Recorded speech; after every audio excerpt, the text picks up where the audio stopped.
ॐ ह्रीं श्रीं आदिनाथाय नमः।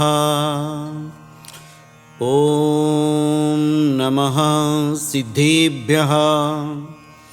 ॐ नमः सिद्धेभ्यः।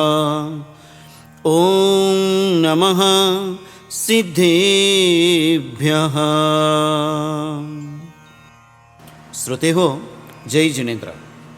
आज आपण भक्तामर स्तोत्रमधील काव्य क्रमांक 20 जे संतान, संपत्ती, सौभाग्य प्रदायक आणि बुद्धिदायक हे काव्य आहे। ज्ञानं यथा त्वयि विभाति कृतावकाश, नैवं तथा हरिहरादिषु नायकेषु, तेजः स्फुरन्मनिषु याति यथा महत्त्वं, नैवं तु काचशकले किरणाकुलेऽपि। केवल ज्ञान ज्याप्रमाणे आपल्यामध्ये शोभा देते, त्याप्रमाणे ब्रह्मा, विष्णू, महेश वगैरे देवामध्ये शोभा देत नाही।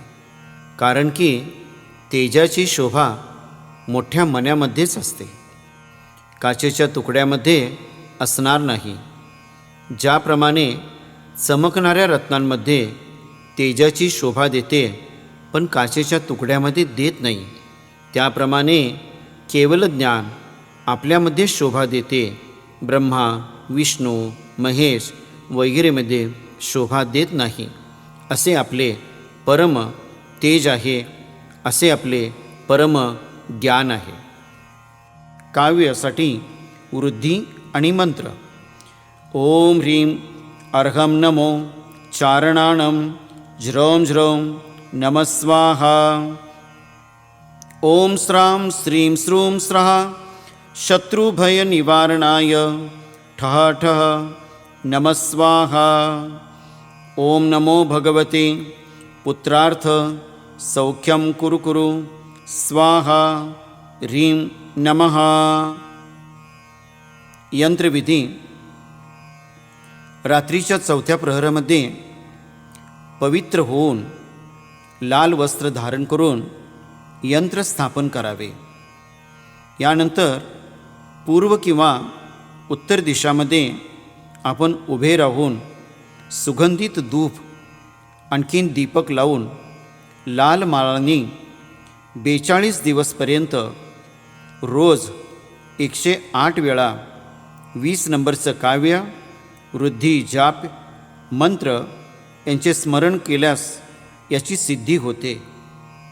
संतान, संपत्ती, सौभाग्य प्रदायक हे काव्य आहे। ओम ह्रीं केवल ज्ञान प्रकाशित लोकालोक स्वरूपाय श्री आदिनाथ जिनेंद्राय अर्घ्यं निर्वपामिते स्वाहा। श्रोते हो, आज आपण 20 नंबरचे काव्य ऐकलं आहोत। उद्या भक्तामर स्तोत्रमधील काव्य क्रमांक 21 पाहूया, ज्याच्यामध्ये सर्व सौख्य सौभाग्यदायक हे काव्य आहे। तोपर्यंत जय जिनेंद्र।